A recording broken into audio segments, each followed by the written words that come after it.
What's going on, football fans? It's me, J.R. Clark, back again with another Pound for Pound ATL. Joined as always by my main man, Jonathan Holder, who I hope I can hear. What's up, John? Can you hear me? I Literally found the thing that was causing the problem like 2 seconds before you went live, before you clicked the button to go live.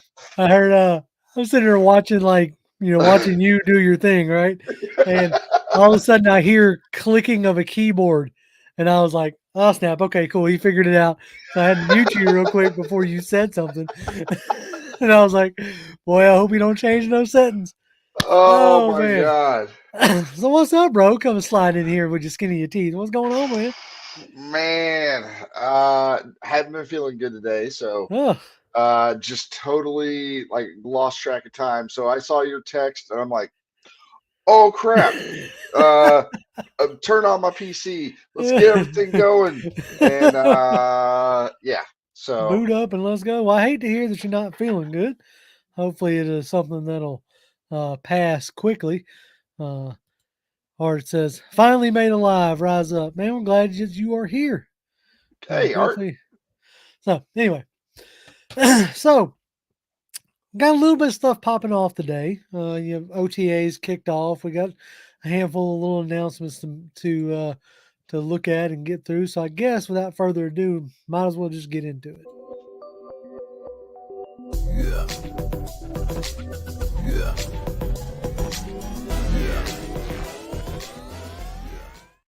You threw your hand up. Was there something that did you want me to hold off on the getting into it?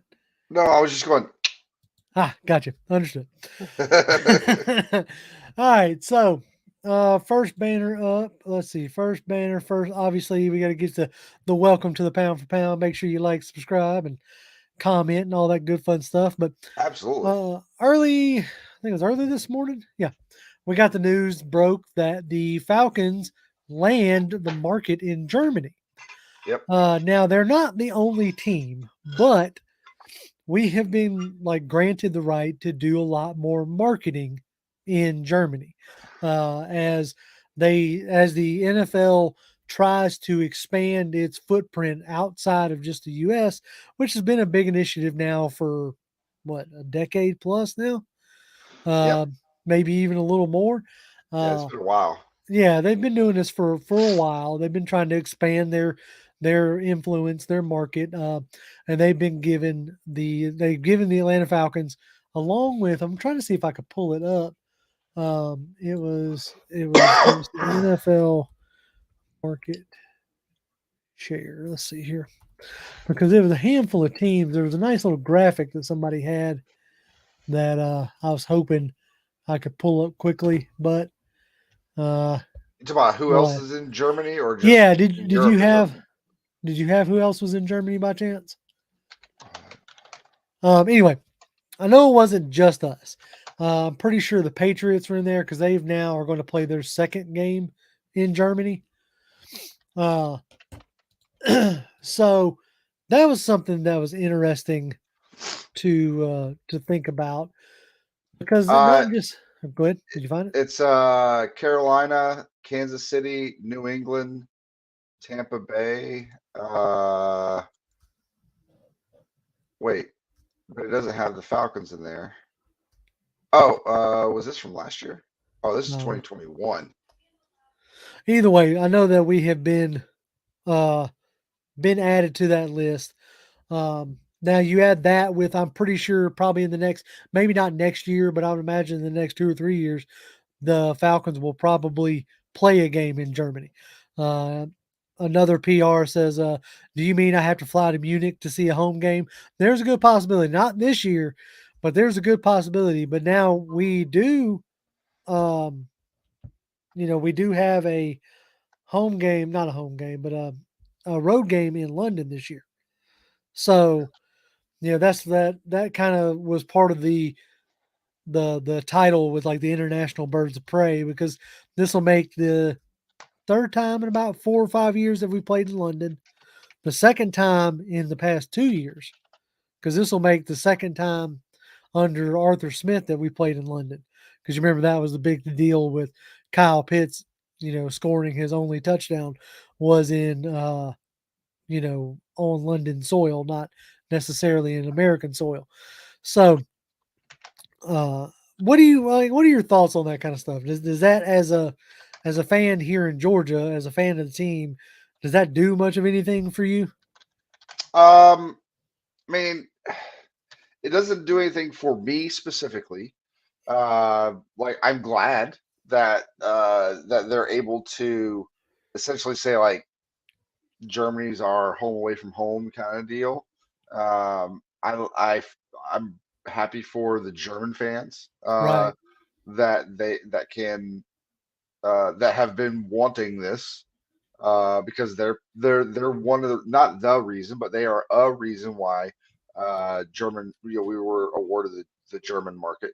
Um, and it grows the brand. Whether we're right, talking the NFL, we're talking the Falcons, it's a good thing for both, for more people to be exposed, for more people to be marketed directly to.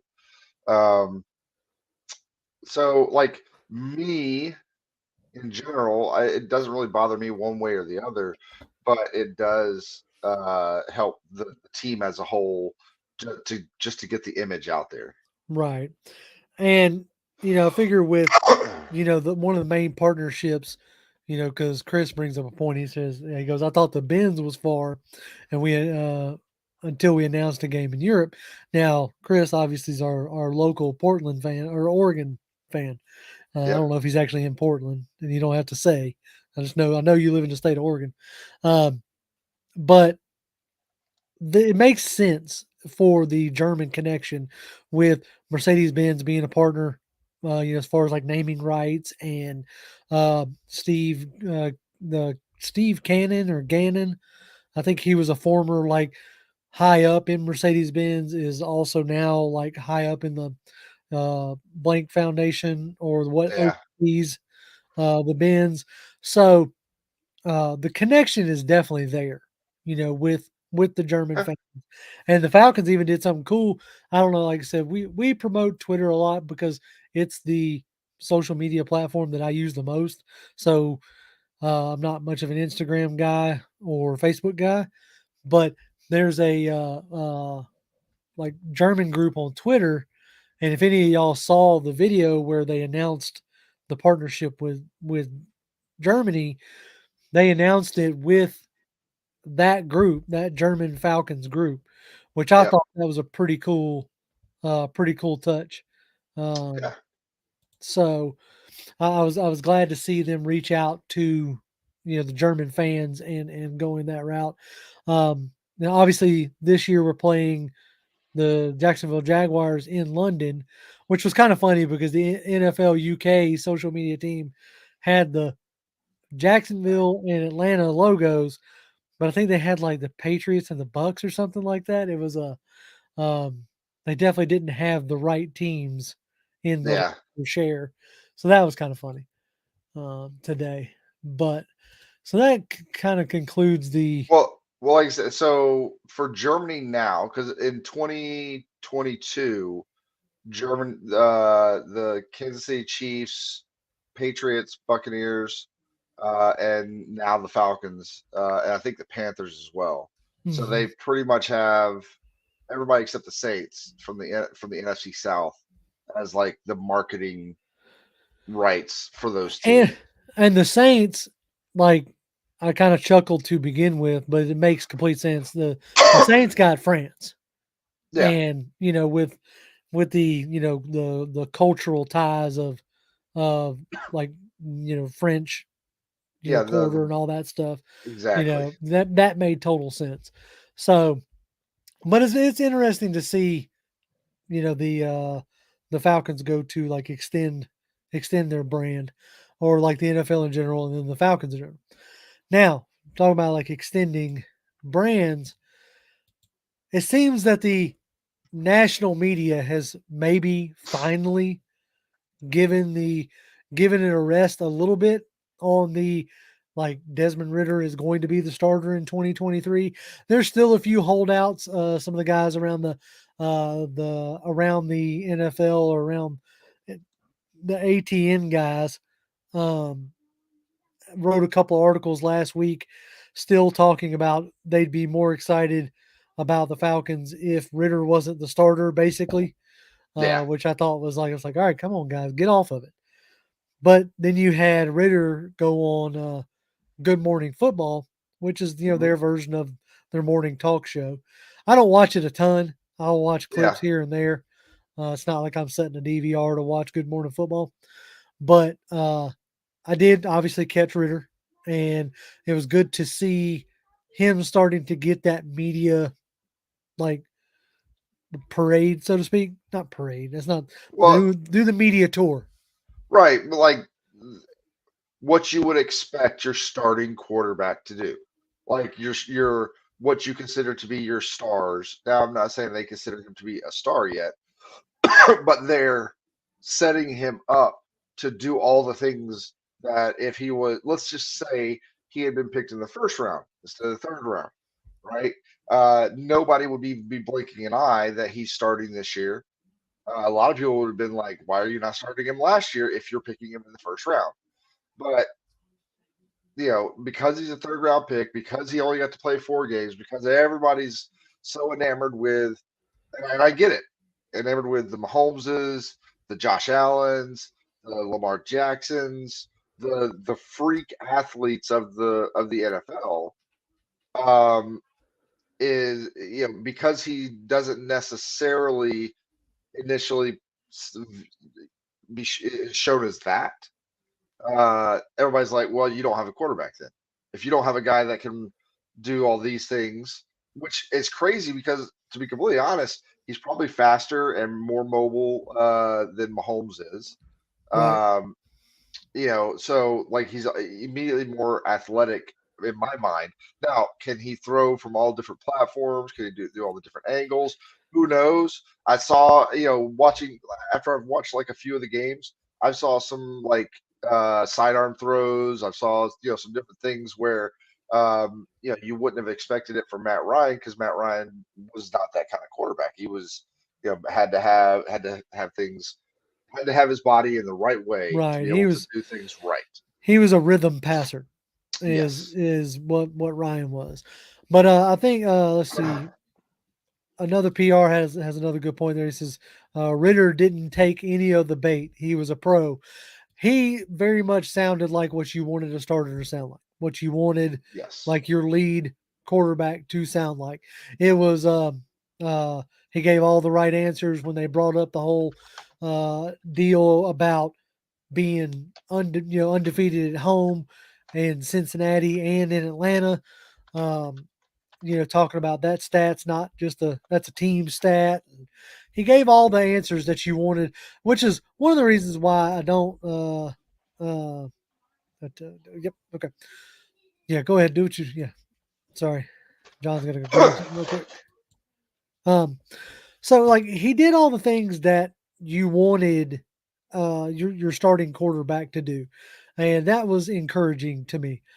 Uh, to hear him speak like that and to hear him compose himself in that way showed that he was like he's ready for that spotlight whether he pans out or not. And I'm going to say this most of the offseason until we really get going, until he until we see it.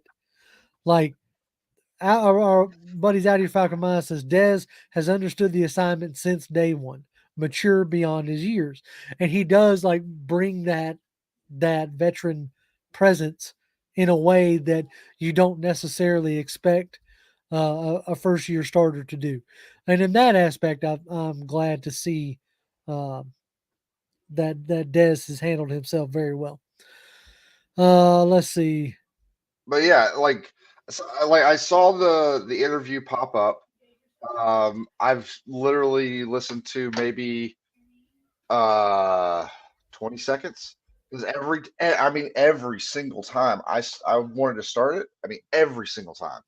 Uh, like something at work would pop up or something else would pop up, Right. and I just have not been able to like sit down and read, and to the point where I just kind of haven't gone back to it Oh yeah, since no, it I, popped I up. had to like this like one of the I listened to it when it first aired, but to like refresh my own memory, I wanted to um, make sure that I listened to it before we got on because I knew we were going to talk about it. Yeah. Um, or at least I wanted to talk about it today. Uh, Dre Harrison says, I think the NFL is trying to pull a Jedi mind trick on the Falcons fan base. I believe the media, Vegas, and the NFL knows what we have in Ritter. I don't know if I don't know what you mean, like in a sense of what Jedi mind trick, like because the reason why I say that is like the narrative was pushed so hard that we were going to go after anybody else. As far as whether it was Lamar, whether it was trading for Tannehill, whether it was, Hmm. going after Derek Carr or like anybody that might have been available, got linked to the Falcons one way or the other. Yeah. And throughout the whole offseason, and I feel like the media at large has finally understood that at least in 23, they're handing Ritter the keys. Yep. I don't know how many of y'all follow Aaron Freeman on Twitter, Falc fans on Twitter. He had a real good back and forth with a person today, and he laid it out extremely well. And it's this the same like concept that me and Jonathan have been talking about all off season. Whether Ritter is the guy or not, it makes sense for them to hand him the keys this year because they've said it all along that they're trying to build the team. And doing something like going after Lamar, this year would have hampered that. Going after Deshaun Watson was going to hamper that. That's why I really honestly don't believe I believe that came from higher up, you know. Yeah. So Like no, and I get it. They see. I think I read something about this that said this exact same thing. Everybody see. So somebody says the NFL. I don't think the NFL cares one way or the other. Do they want the Falcons to succeed? Yes, they do because that just means more money coming in from a market that wasn't probably bringing in as much money as before. Okay, but that's all that really boils down to for them. They just want the Falcons to be successful. Doesn't matter who that is. The media they want to report on big splashy news. right, they want So storylines. so if they get like an inch into a story that could be huge, then they're going to promote that story, and Yep. that's their business. Okay, Oh yeah, I mean it's ratings, right? That's what they want. I don't blame them one iota. And then on top of that, you follow that up with I can't believe the Falcons are doing this and they're not even trying to win and all this other Right. stuff. The outrage takes that again, just like Skip Bayless has done for the past 20 years, it seems like literally just don't bother doing any research, don't bother looking into the nuance of it, don't do any of that. Just whatever is coming off the top of your head, you say it. Doesn't matter how dumb it sounds. You say it, and either a lot of people are going to agree with you, or a lot of people are going to be mad at you about it. But either way, everybody's tuning in and engaging with your content now. Right.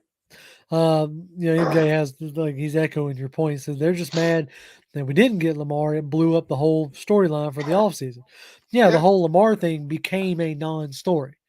it They was all find non-story. it was, and that's what we had said like right off the rip. We had Yeah, said that, and I've been saying it, since during the season. I was like, there's no way Lamar is getting out of Baltimore. He's a franchise type quarterback. You do not let franchise quarterbacks walk. Like, that's what makes me kind of chuckle about.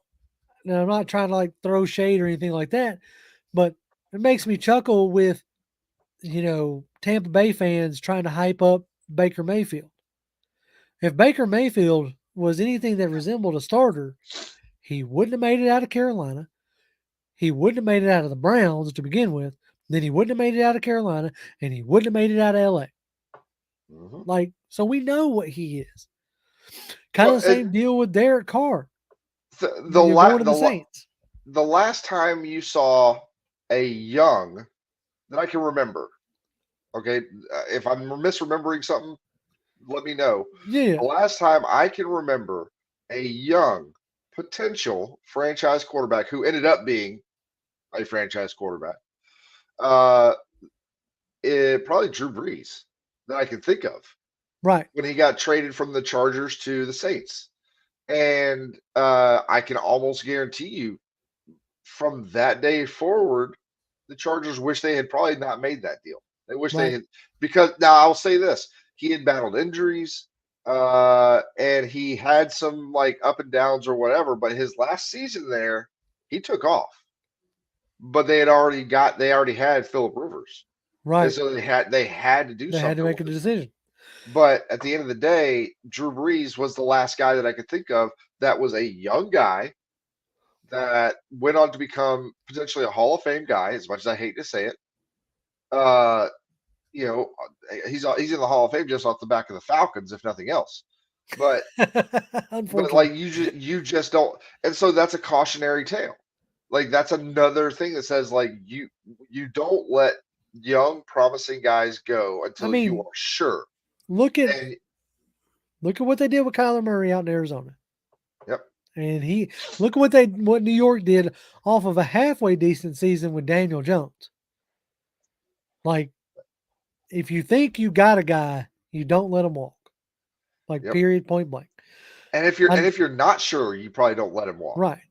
I know Fred Butts. I know you're gonna be on me all season, or at least the most of the off season, because that's how I'm going to phrase it. He said, "Y'all keep talking about Ritter's going to, um, y'all keep talking about this year. Ritter's going to get more than 1 year to prove he's the guy. We're gonna see." I'll say that's gonna be my tone and my narrative until we start playing ball, and I see like truly live bullets flying. Because as of right now, this team isn't tied to Ritter for more than about this year, really. So, Well, yeah, but I'll say this: if Ritter comes out this year, and he probably will, at times he looks like a rookie. But if he has a rookie quarterback type season where he shows you flashes, he doesn't regularly beat you himself. If he can do those things, then yeah, he'll probably get more than one season to develop into, potentially develop into something. oh Now, yeah, if he comes out and is like Nathan Peterman bad, right. Then he's we not got getting more right. than yeah, he's not getting more than one season. But even if you could look back at this upcoming season, let's say we don't make the playoffs, say we go 7-10 again, and we miss the playoffs, and you can look back and be like, man, if Ritter had made some of those mistakes or whatever, do I think that they're going to go out and immediately start looking for another quarterback in the draft or free agency or whatever? I mean, I don't think so. I think they're going to look at it and try to see from the totality of it, like how is this guy working? Is he trying to get better? Does he seem like he's progressing, even if maybe he's run into some bad luck with some picks? Um, those kinds of situations, right? So there's so much more to it than wins and losses. There's so much more to it than what his stat line looks like at the end of the year. There's all the things that we don't take into account, that we don't see in practice, that we don't see in the film room, that we don't see in the homework that he does. There's all of that stuff, and by all indications, that guy is from that side of the fence is passing it with flying colors. He's always Mhm. working. Yep. He's always, he's a gym rat. He's a film nut. Like, guy is constantly doing all the things he's supposed to do on that side of the ball. Uh, Trying to get it all put together so that it manifests into something positive on the field, that could be really hard, even if you do all that work on Right. the back end. So we'll I see. think honestly, to be honest, like I think Desmond's going to be your starter going forward. Probably, yeah. If nothing else, at least for the next few years, as Chris points out, Ritter's contract is one of his best attributes at this point. Uh, and yes, like when I say I'm looking at it just at a pure business standpoint right now, that nothing is necessarily tying the team to Ritter for the foreseeable future. Now, Right. I honestly think that they're doing everything they can to set Ritter up for success. You're giving him a two two items that are young QB's best friend: a, a tight end and a run game. Yep. You're giving him a coach that values the tight end position and the run game. Okay. So with Kyle Pitts and Janu Smith, those are giving him two very solid targets. And there's a possibility that they may bring back Michael Pruitt because, like what Dre Murphy brings up here, when Pruitt stepped in and took over for Pitts last year when he went down, they did develop a lot of chemistry. Yeah. So it'd be interesting to see if, as the camp goes on, if they decide to bring him in, or bring him back. So The only thing I can think of, the only problem I have right now with that is if you were going to bring this guy back because he was a guy that he had some chemistry with, he had some success with, maybe he felt like this guy was sort of a security blanket. Why wait? Why are you waiting on it? yeah, no doubt. Yeah, I think the idea was to raise the floor because Janu Smith gives you everything that Michael Pruitt gives you plus more Well, in yeah, that in that and I second tight end position. and I agree with that. I'm not necessarily saying that that's the wrong way to go about it. I just think that for people who are like, why are we not bringing back Michael Pruitt? I'm just saying the fact that they haven't brought him back yet either means that they felt like there wasn't that like real good relation. Not that they were not friends or anything, but that connection that they had wasn't anything special, Right. right? So I like Michael Pruitt, and if by chance we do bring him back, that's fine. But he's going to end up being third or fourth tight end. If we end up keeping Parker Hesse. Who made a catch today? I don't know if anybody saw that. We're going to get into that here in a minute. I was impressed. I didn't get a chance to look at any film today Oh, whatsoever. good Lord, It was you was what? You was just face down on a couch? Is that no, what I was working, man. On top of happened? not feeling good, Ugh, just like our systems don't want to cooperate. They keep don't want a breaking on system, us. huh? No, Understood. And but you're not but wrong, Josh. We do still have John Fitzpatrick, so it'd be interesting to yeah, see if he was hurt most of last year. So he grades out more as a blocking tight end, but we'll see how that goes. So we did get no. our. Oh, go ahead. I will say this, MJ. I agree with that. Hey, Oh, sorry, I didn't mean to take it off. My bad. yeah, dang. Ah, Michael Pruitt deserves a roster spot over Felipe Franks. done. Yeah. I will say yes. The only thing I can think of is that either Felipe Franks has incriminating evidence on Arthur Blank, or he is really good at special teams and we just don't know it. So, dude, I have no clue. I have no clue. I mean, I'm starting to lean towards the idea that Felipe Franks may have a picture of either Terry Fontenot or Arthur Smith doing something illicit off the illicit body part of a hooker or something. I don't know. Because holy pig. Anyway, yeah, Felipe Franks. Oh, we could talk about this for a second before we get into OTAs. There's something that might actually like make it harder for them to or want to keep Felipe Franks on because now you can keep a third quarterback yep, and it doesn't count against your 53 or the game day active. yep, So uh that might be something where if it was always in the back of your mind that Felipe Franks could be an emergency quarterback, now you don't need that anymore. yeah, You no. see what I'm saying? Now you don't Well, need because you'll be able to carry a yeah. third quarterback who doesn't count against your game day. If I understood that right. Yeah, that's the way I understood it. And I mean, I'll say this. If you're down to your third quarterback, You're in trouble anyway. you're in I mean, trouble it's the anyways. San So Francisco 49ers playoff game last year. Like you exactly. were down to Brock Purdy and then he gets hurt, right? So then the question becomes, okay, Felipe Franks, yeah, he could come in as the emergency third guy, but does he actually make the roster as a special teams guy? And so he gives you that, uh, like he at least gives you that much. Whereas Whiteside, who likely would be the third emergency quarterback, doesn't give you anything other than being quarterback. Now, is he probably better than Franks? I would say so. Doesn't take much. I could probably be better than Franks.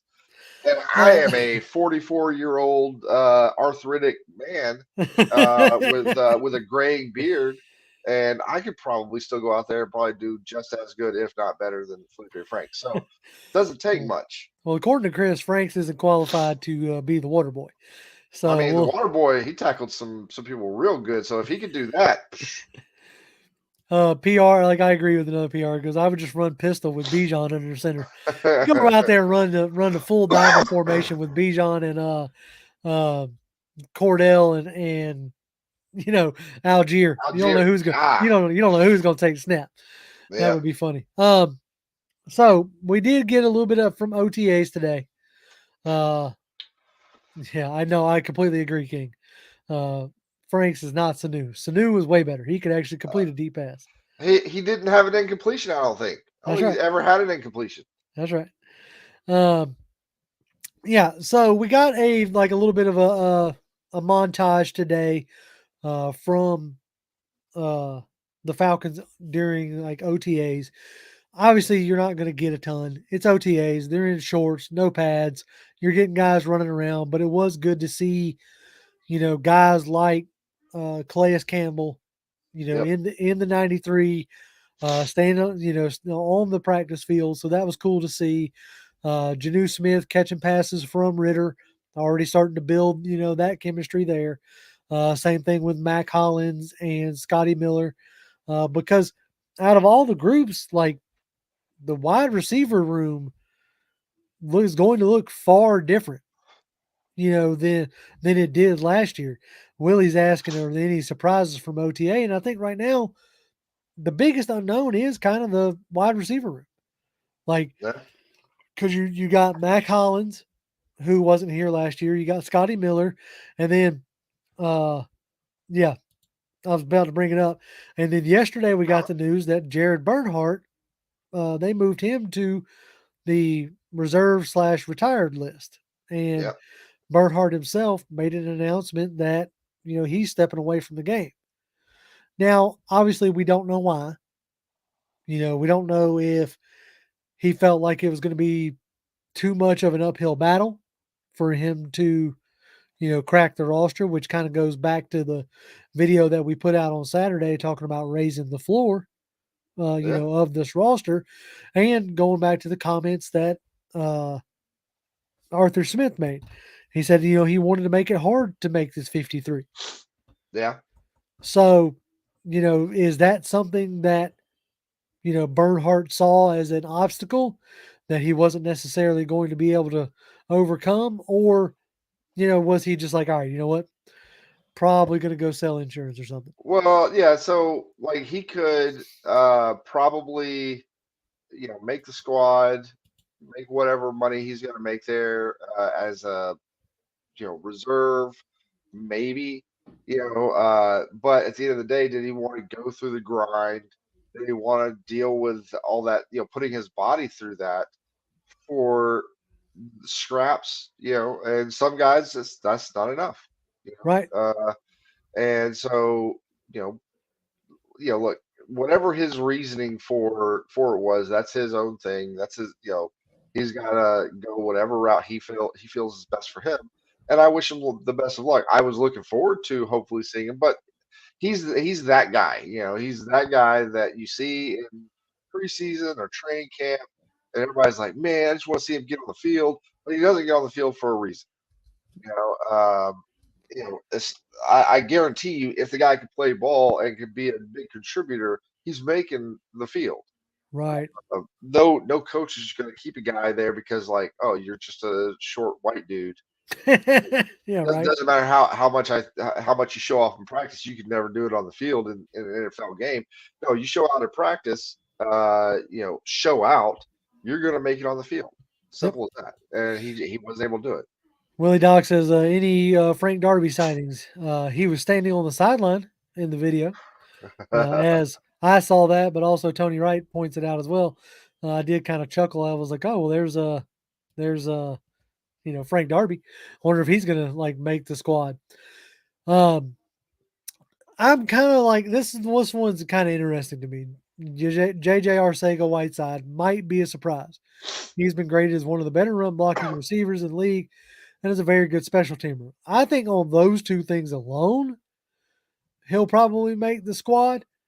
But it was interesting to see them sign JJR Sega Whiteside, who hasn't necessarily been able to carve out any kind of real role. But if he makes a team, it'll probably be on pure like uh special Special teams. teams. Yeah. That's Well, kind of what but I'm but thinking. but he could be looking at it from the point of from the same perspective that we are, right? And the fans are like they're looking at that wide receiver room and they're like, that's not like from a pure here are the wide receivers we have. Take away whatever we're actually going to do on offense that probably won't have nearly as many of those wide receivers out there on a consistent basis. All right. But from a straight wide receiver one, two, three, four, five. Once you get past the first two, it's really up in the air as to who's going to play more. Yeah. I mean, probably the first three. I'd say Scotty Miller's probably going to play more than anybody else below him. But like, especially past the first three, the 4, 5, and potentially 6, those three spots are wide open. Yep. So he comes in. Yeah, he may not be the wide receiver 1, 2, or 3 guy, but if he can be 4 or 5, he still makes an NFL squad. Still gets to go out on routes occasionally, and he gets to go out there and hit somebody on special teams. That's it. So Hey, not a bad day, right? nope. Fred Butts is Pitts out until training camp. I think Pitts might be out like through most of training camp. They haven't really given a timetable of when he's going to be back. So wait, what was his injury last year? Because I didn't MCL? like I that if it's an MCL, there's no way it should be that long. I don't. Hold on. Let's see. Let's see if I can get it pulled up. Let's see if I can freak out my computer. Only when I start doing stuff like this. Okay, Kyle Pitts injury. This is from February. Um, let's see. Okay, rehabbing. This was February. The Falcons was Arthur Smith recently. It says he feels pretty good about where he's at. It's an ongoing process every day. Ultimately, that's what matters. What matters is getting him ready for training camp. Okay. So it All right. seems like So that's what they're aiming for. Did you get what he was actually? it was a MCL tear against the Chicago Bears in Week 11. Right, right. So he missed the last 7 weeks. There was some initial optimism that Pitts might be able to return late in the season or possibly in playoffs, but that was still a possibility. The injury was determined to be more severe and required a surgical intervention. So, and it looks like November 30th. So, he had basically the whole month. But like MCL tears are nowhere near as They're not severe as ACL. ACL tears, no. Right. Or at least that's the way it's been in the past, right? So it sounds like he would be back. Looks like they're shooting for training camp to have him back. Tony Wright says, well, it looks like the Jets may hold on to Corey Davis as I saw their depth chart, and he was their number 2 last year, but currently number 3 currently this season. Hopefully they release Denzel Mims. I think that there's a real good chance that the Corey Davis dream is probably like kind of DOA in a sense. I don't. They do save some money if they were to like post June 1 cut him, but you had Alan Lazard kind of go down. He tweeted back out that he was fine and finished practice, but I don't think they're just going to be eagerly willing to walk off of Davis right now. Yeah, no. If Lazard is in any way, shape, or form injured already, they're probably going to want to hold on to Corey Davis. That's kind of Just what in I'm case. thinking. Let's see. Hold on. That might have Arthur Smith salivating. Whiteside played some tight end last year. I heard. Oh snap, son. That might be the Is he gonna new be? Franks. Is he going to be our? Is he going to be our Taysom Hill? That's right. That's right. Just gonna play everything. Um, But let's see. Saw a little bit of, Algier running the rock. Obviously, you're not getting tackled. Nobody like the clip I saw. He didn't even have a helmet on. I don't believe. So nothing, no big deal there. Like I said before, uh, Calais Campbell looked real good. Yeah, Just standing out there in red and black. I was like, that's just that was cool. And he just looks good walking off the bus. that's right. He is a large individual. He is a large individual, and glad to, see him out there smiling and cheesing it up I mean, for the Falcons camera. you know he's a large individual when he stands next to other defensive linemen and makes them look small. Right? Because I mean, he 6'7", 300 plus pounds, and he's a defensive end. Yeah. Like He's absolutely nuts. the other one that like we saw like Troy Anderson going through some drills. They were doing looked like they were trying to do like a forced fumble drill.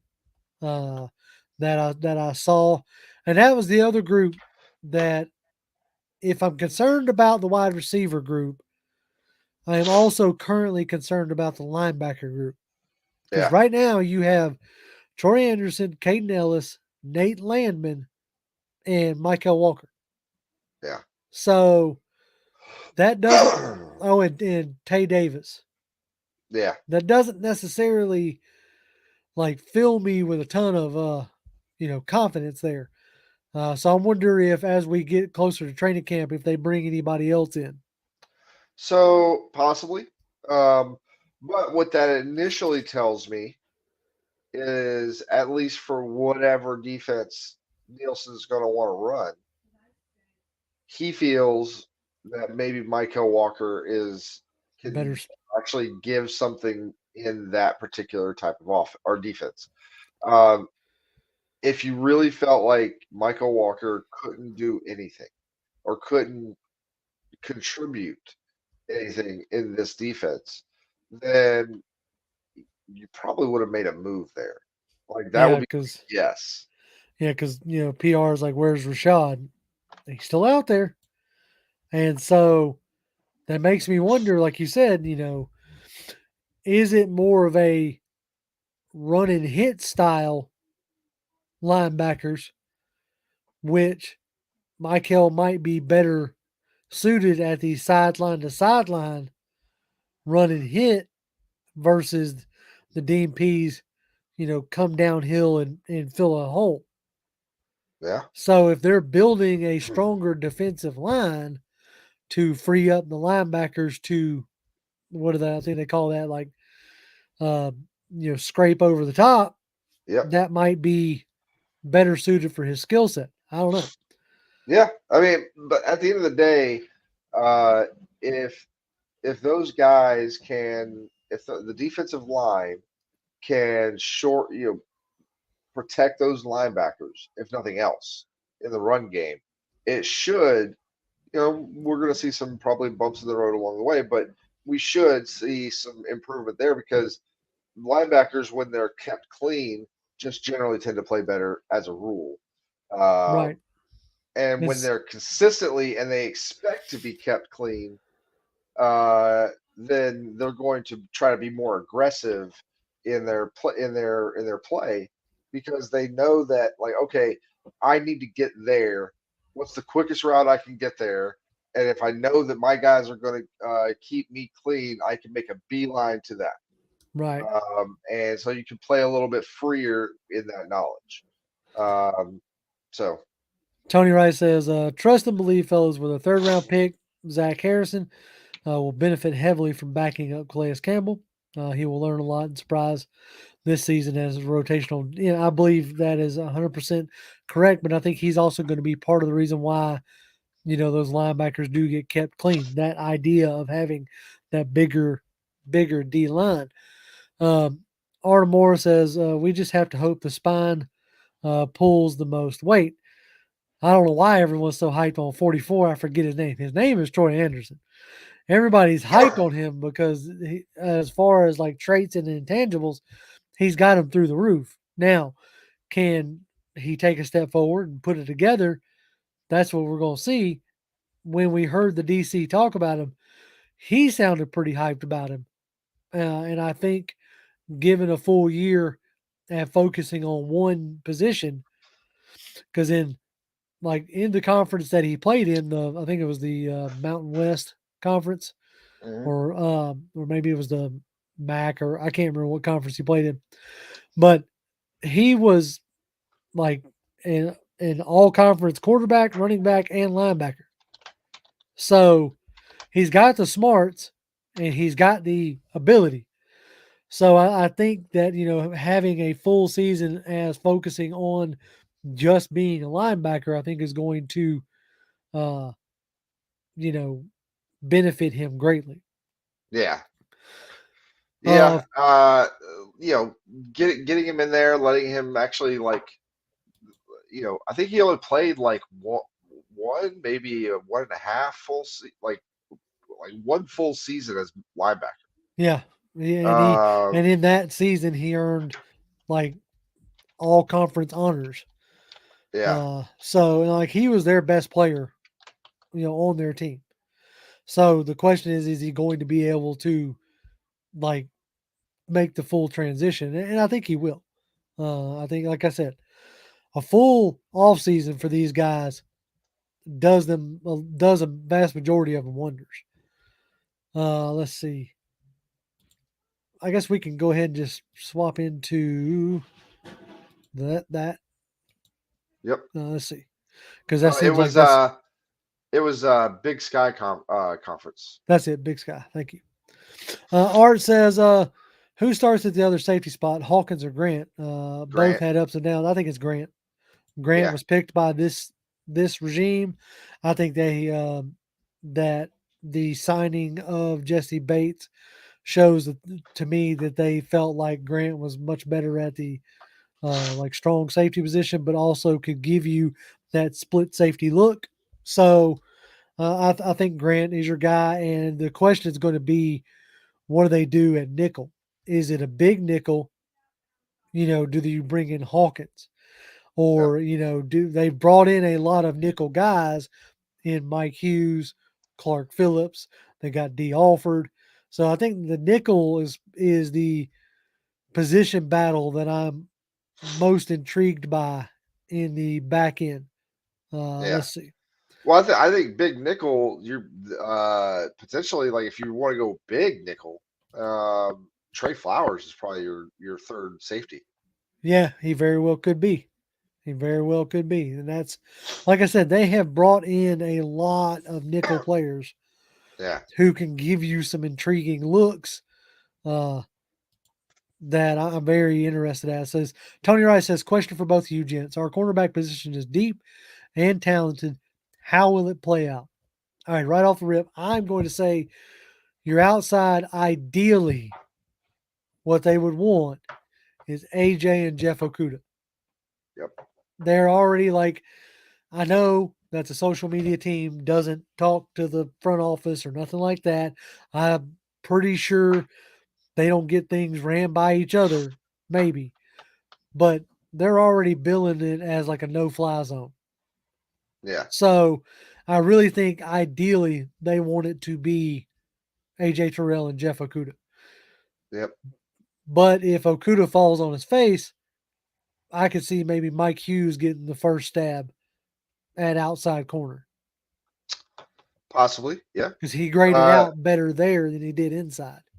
I think that if you're gonna go to uh like three corners, I think what their goal would probably be to have AJ Terrell be on the outside on one side, and then probably a duke it out session between Hughes, Phillips, and maybe Alford for who comes in as that third cornerback, and then depending on the cornerback, whether that's Hughes, Clark Phillips, D. Alford, whatever. Like if Hughes comes in as the third cornerback, do you put him then on the outside and move Okuda inside? You might Uh, do that on some looks, but to like maybe. but then again, if Clark Phillips is your third corner, like coming out of training camp as your like opening day roster guy in the slot, I think. at least initially, he's probably an inside guy, not so much an outside guy. Right. Let's see. Okay. Um. Okay. Cassius, I think Hawkins has a better coverage than Grant. I'm gonna check something real quick. I don't want to lose that. This one is an interesting one to Yeah, me. If you want to speak on that for just a second, as I'm looking up this. yeah. This guy, Helms, he could. I can absolutely see him pushing Dawkins either completely off the roster, maybe not this year, maybe next year, but because they even if he does supplant him this year, I could see him Dawkins being kept for depth purposes. But Mhm. I absolutely can see like you're essentially three safeties, like true safeties, right? Being Bates, Grant. I guess technically four. Be Bates, Grant as your two starters, and then their backups be like Helms and um, Dawkins, and with Helms probably being more the deep middle guy, and Hawkins being much more of a strong safety, box safety type guy. Mhm. Um, while Helms I think is a better strong safety, I feel like he probably is in a better position to produce and get better results in a free safety slot. All right. So, according to PFF, and we don't. It's not the Bible. It's not you know the end all be all, but it's a quick way to assess. This is Jalen Hawkins. His coverage was a 56.1, and his run defense, which was to this thing here, Grant was a better downhill tackler. His run defense, Hawkins was 64.9. So now let's take a look at Richie Grant. I'm curious, which is why I'm looking this stuff up. Yeah. So 56.1 is what we have to quote unquote beat out. Okay. His coverage, Grant's coverage, was a 69, according to PFF. All right. That's yeah, giggity yeah. Uh, so like according to PFF, Richie Grant had a better coverage rate than Jalen Hawkins, and his run defense wasn't as good, as Hawkins. So kind of had it backwards, right? Yeah. Uh, appreciate that, Willie. You got the Uh, gotta yep. get You that kind of yeah, yeah, crap. Come on, caught you off guard.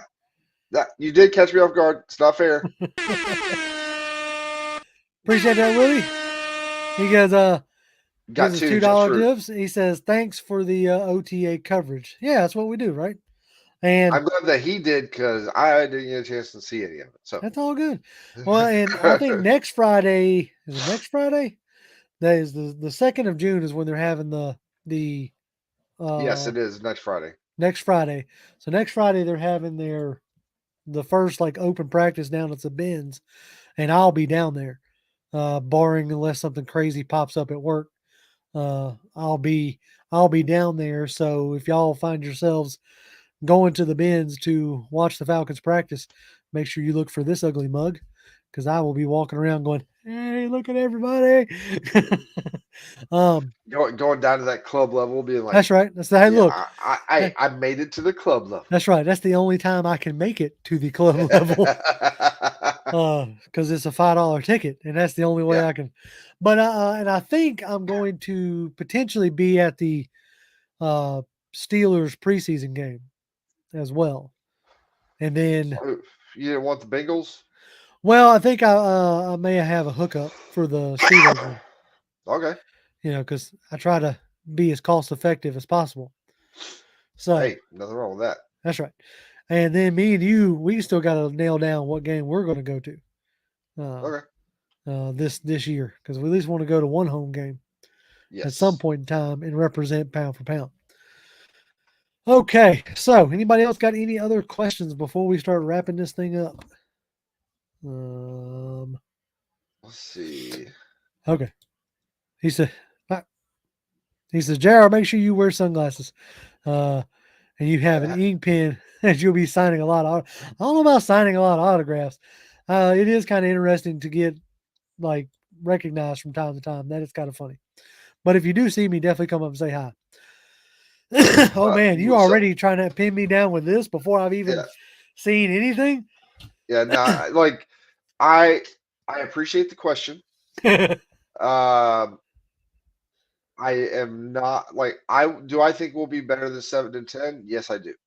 Uh, I'm gonna reserve um I'm gonna reserve a prediction for that until at least like a couple of preseason games. Yeah, I was about to I say gotta see him on the field, I want to not see him even move. practice or training Yep, camp or anything like yep. that. I want So to see live action. I want to see what the depth looks like. Did they truly raise the floor? These are the kind of things that are going to really color my opinion. I do think it's going to be better than 7 wins, but I got to see it before I put my name on it. Chris, the when does the P for P West Coast tour start? I don't even know, bro. That's that is a long way to go. Now, granted, my brother lives out in California, so maybe one day I might do a West Coast tour. Um, let's okay, see. well, okay, so hold on a second. Yo, I'll say this, Tony. Joking aside, you said you have either 13 or 4 or 12 or 5, and I'm dead serious about this. Honest question, and give me your honest answer on this.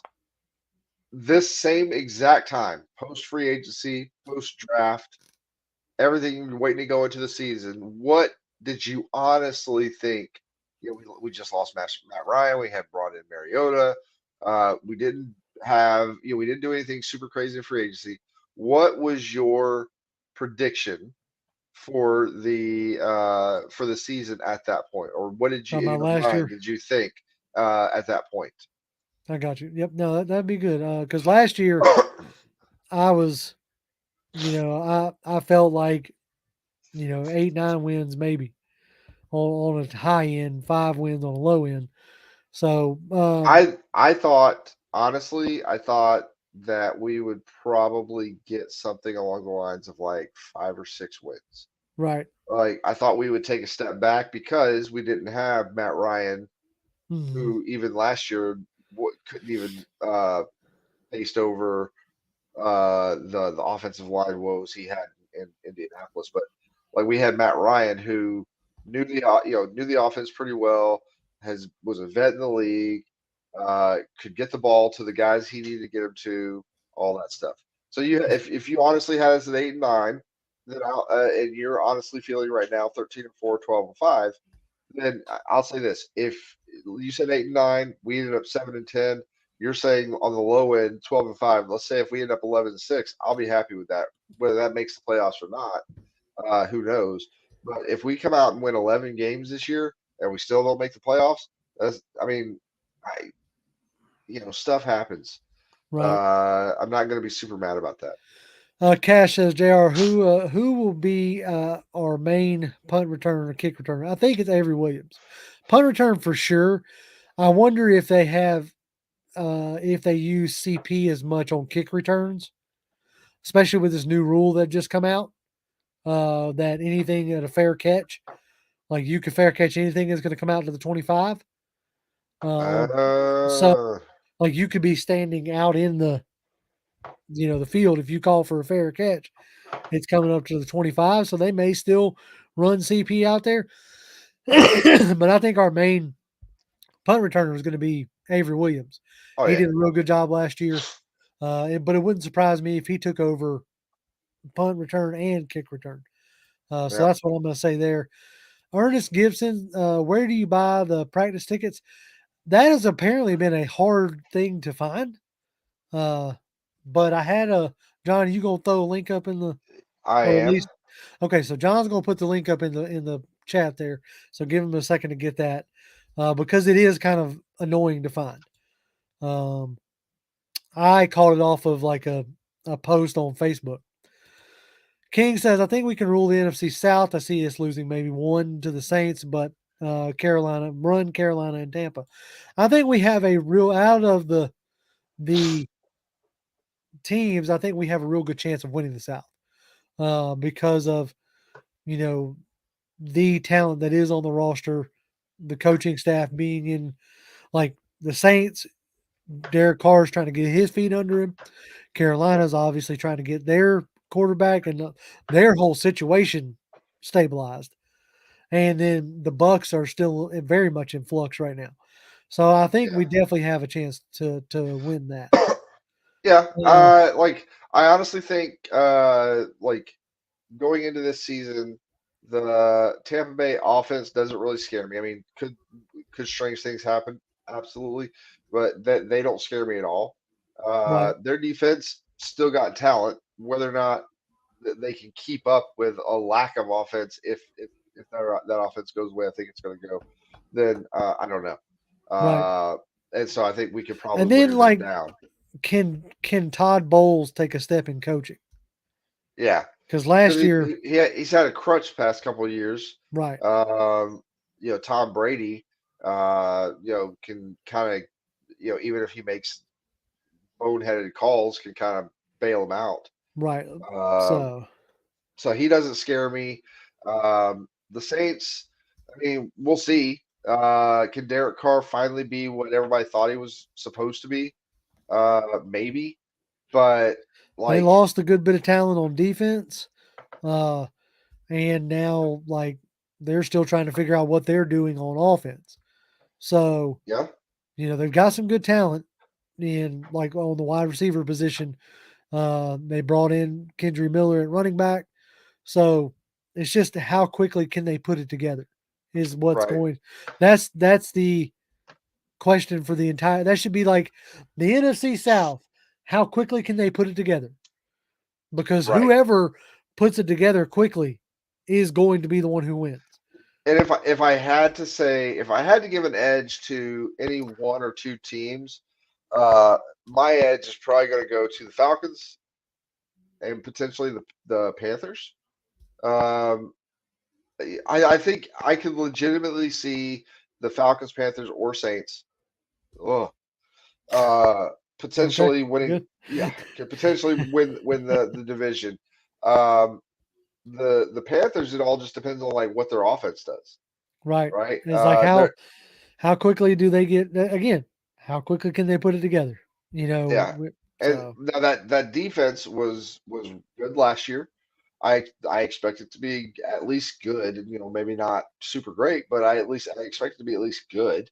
Um, and does Andy Dalton like give them enough early on to kind of hold that position down while they let uh, Bryce learn and mature and soak everything in?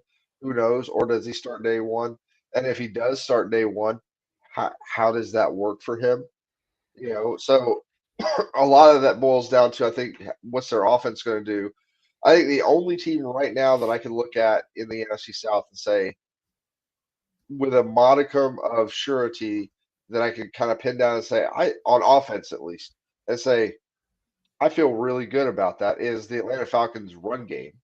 right, We'll see in the passing game. I think that's going to be good, but the running game, I think, assuming no injuries, major injuries to the offensive line or anything like that, I think just the philosophy, the coaching when it comes to run blocking and the run scheme in general, I think is really good, and I think that's probably the one piece of offense in the entire NFC South that I can look at and be like, I feel pretty comfortable saying that's going to be okay. That's right. going to be fine. I mean, because Uh, that run game with the talent everywhere else they had produced over 1,000 yards with a fifth round running back last year, yeah, and so it was a good running attack, even when everybody knew that's what we were going to do. yep, Tony has a good point. He says, I truly believe our defense will be top 8 in the NFL. That we have some size now that we have some size on the D line, and we still have some speed, especially our outside linebacker. My only concern there is like right now we're putting a lot of faith and trust in a DC who's never called plays before, who's yeah, never had to put together a game plan before, not a full game plan. So again, it's how quickly can they get going? If it's yep, if him and Jerry Gray like and all the rest of the defensive staff, if they can get that defense pointed in the right direction quickly enough, uh, I do feel like uh, the defensive line, if nothing else, should be better because he's talking about our defensive line will be disruptive and watch out for Taquan Graham. because with all the depth and talent the defense in, he's being slept on. Yeah, slept on is it's for the first time in a while. Like there's a lot of guys that you could see it working out in this way and that way. So slept on maybe, but you also got to talk about like Eddie Goldman and the rest of the D line. And if nothing else, if we can get some consistent pressure to the quarterback, maybe that can also turn into turnovers and stuff like that. So Yep. I really do hope I they get it moving forward. I feel more confident this year that there are going to be times when the defensive line uh, gets their win. Like they sacked the quarterback not because of a coverage sack, but they sacked the quarterback because they beat the offensive line and got to the quarterback before he was ready. I think you'll see some of that, but I also see maybe not early in the year with so many new faces, but as we get further and further into the season, again, assuming no injuries, I think you see those guys start to gel, start to like fall into their roles, and as they become more confident in what they're doing, then I think you'll see much more complimentary where yeah the defensive line isn't going to win every single time right off the snap, but you got a bunch of guys, Ebiketie, Calais Campbell, Bud Dupree. You got a bunch of guys that if they even if they don't win right away, they keep at it. And if Yep. you can hold up long enough on the back end, they will eventually get to the guy. And I think we're in a better position this year to,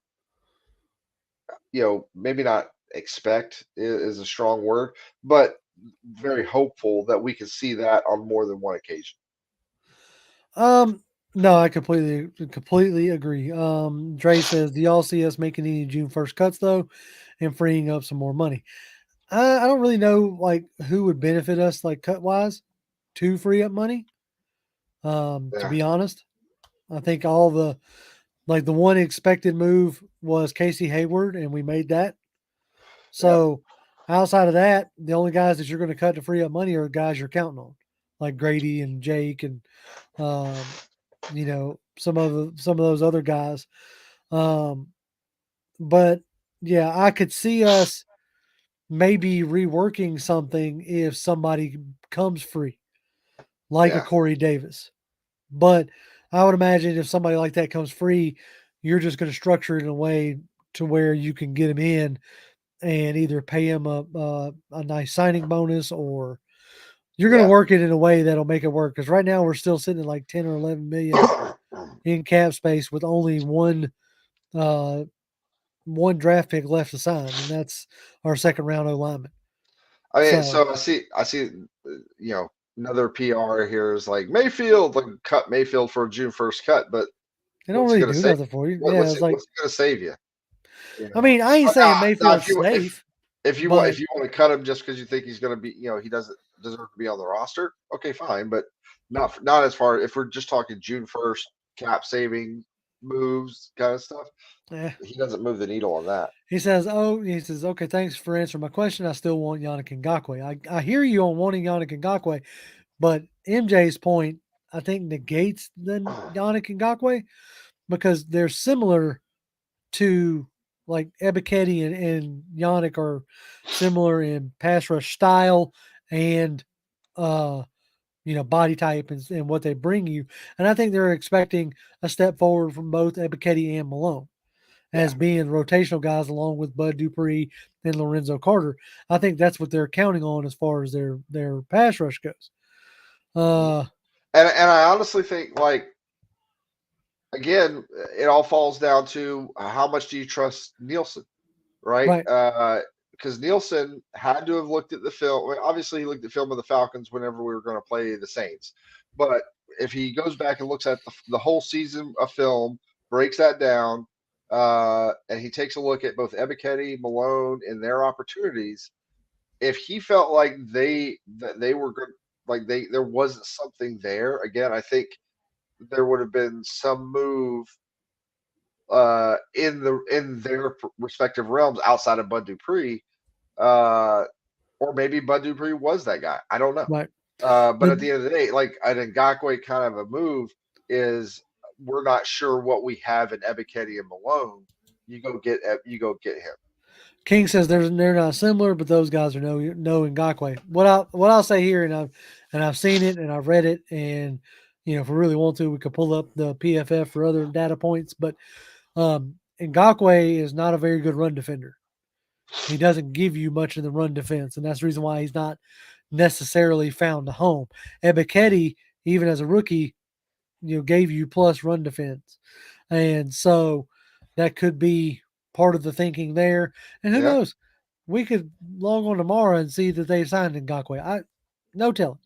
But I'm just saying, as of right now, when I say they're similar, I'm just saying that they're similar in the body type and style of rush. Yep. And so it would be kind of redundant, and Ebiketie has given you something in the run game. Let's see. We're gonna start wrapping this up here. Let's see. Okay, here we go.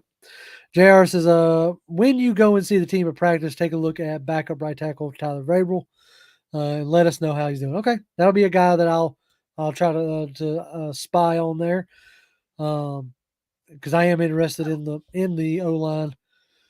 See, I heard that Yannick Ngakoue, though, as long as he can get to the QB, right? That's at that point, that's a designated pass rusher. Yeah. So I don't know. But so, and I agree with you. Like, but if he comes in and he's your designated pass rusher, he's only coming in on like obvious passing downs or teams that tend to pass more, more than they run, which, most teams are going to be fairly close to balance. Some are out of whack, but most teams are fairly balanced in the 55, 45, 60, 40 range, somewhat like that. So, um, you know, everything they preach, especially now we've kind of given this the offensive side of the ball is where we generally talk about this, but the versatility, the flexibility that a player can offer you, Jesus Christ, ginormous Sorry, man. I am not trying to derail you. I just saw this pop up on my Twitter, and that's Calais Campbell standing next to Janu Smith. That's a big dude. How's Bryce Young gonna see over that man? I'm just saying. I don't know. All right, sorry. I don't know, but no, look, so Dre, I'm not trying to look. Would I want Ngakwe here? Absolutely. If he's a guy that can, we can bring in those kind of situations where it's obvious passing, he just pin his ears back. He doesn't have to worry about the run. Then Mm-hmm. fine, I'm cool with that. Yeah, of course. And if that happens, it happens. I'm just trying to get into the minds of the coaches, the front office, Which is where yeah, they've done nothing but preach versatility. Um, and the problem is when you bring Ngakwe in, he's only going to give you plus production in one area. right. He's a liability in the other. And whereas a rookie you got, like he gives you, maybe not as much of a plus in the pass rushing lane, but Yeah, he you can gives you a hope little not. bit of plus production there, or you're hoping he gives you that. But then the thing that you really want to do to make your QB's life miserable is you want to stop that run Yep. and make him have to pass all the way down the field. And Ebiketie just gives you that Okay. ability. So we'll try to, like I said, anyway, just so you can see it. His run defense, Yannick Ngakwe's run defense is 43.7. That's not far off from being red. That's not good. Now let's see here. I'm gonna make Oh, myself look okay. And pass rush here was what, 56.9. 56.9. All right, Arnold Evericetti. Let's just see, because I could be talking on my butt. His run defense was a 70, and his And pass rush was now, 54.1. now the numbers, like if you just look at straight sack numbers, obviously Ngakwe outpaced Ebiketie. But I wonder if we looked at pass rush win rates Yeah, between the two, like how far apart are they? And then that becomes okay. Ebiketie is close to him in win rate. I don't know if he is or not, but if he's well, close yeah, I to don't him in know. win rate, he's close to him in pass rush grade from PFF. Again, depends on how much you give to that. Right. Then in his first year, to me, that says, okay, Ngakwe had a better supporting cast. He was Right, able and to, that's whether we're talking secondaries, able to hold guys okay. and make the quarterback hold on to that pass. All right, now, okay, here's the deal: 6'2", 246, 6'3", 256. That's when I say they're similar. Yeah, Okay. that's what I'm talking about there. All right, now here's the difference. There's a 175 run snaps. He got a 70 grade. 296. So Yannick was out there for a lot more run snaps, and he Yeah. had a 43. So you think what you're looking at is that if you keep Arnold out there, is that run grade stays steady. So again, Well, how many total snaps? Like, because I see pass uh, rush. All right, let's see here. We can do like this. 424. Premium stats. Like, okay. We're gonna start losing people here soon. People are like, I am not sticking around for this bullshit. So, he had total snaps of 733. Okay. So let's see what his snaps. Total snaps was 516. Okay. So So he had like yeah, 270-ish less right. snaps. So, Um, but anyway, so yeah. And if you look at all the pretty colors, there was a lot more, you know, tackling 24, 21, 27, 27. So that's, that I think that's the argument with Ngakwe. And then that's why he's still out on the market. So another PR says, I'm glad you're doing this instead of me. This is why I don't have a life. I sit here and like research dumb things that don't matter, like explosion rates and anyway. So but at the end of the day, what I think it boils down to is I think they expect bigger things, not just from the head coach, but I think the DC, you know, again, we could wake up tomorrow and they picked him up. Great. I will never say no to oh more shoot, pass I rush. will. Hey, exactly. If please don't take this as I don't want Ngakwe. I'm Yeah. just trying to give you. Me and Jonathan are just trying to give you what we think is the reasoning behind it thus far. Like they could sign Ngakwe tomorrow, and I'll be making a video going, "We just signed Ngakwe. It's freaking awesome. Let's go." Woo! You know what I'm saying? So it's one of those deals. Um, hold on. What can you rate a few restaurants for me? What? What restaurants you trying to rate? Maybe I've been there. I'll give you a Chris says one of those signature Art Smith sleeveless hoodies hitting the Falcon store. I have no clue. I would like one. I have been eyeing that Bijan Robinson uh hoodie thing, but I haven't pulled the trigger yet. Just buy a hoodie, cut off the sleeves, man. Come That's on, right. That's do it right. old school. All right. I think that's gonna do it for us tonight. We appreciate everybody who has One decided last to. one. Yep, what you got? We kind of already talked about this, but King says like, what's the position we're lacking the most? Honestly, uh, and this may not turn out to be the case, but we talked about it earlier. Wide receiver, linebacker. Those two are the ones that wide receiver potentially less so because I think that just based on what I think we're going to do offensively, we're going to use a lot more tight ends, like two tight ends, potentially three tight end sets, and not very rarely will we go to true four wide, 3-4 wide sets. Um, so, it's maybe not quite as big a deal.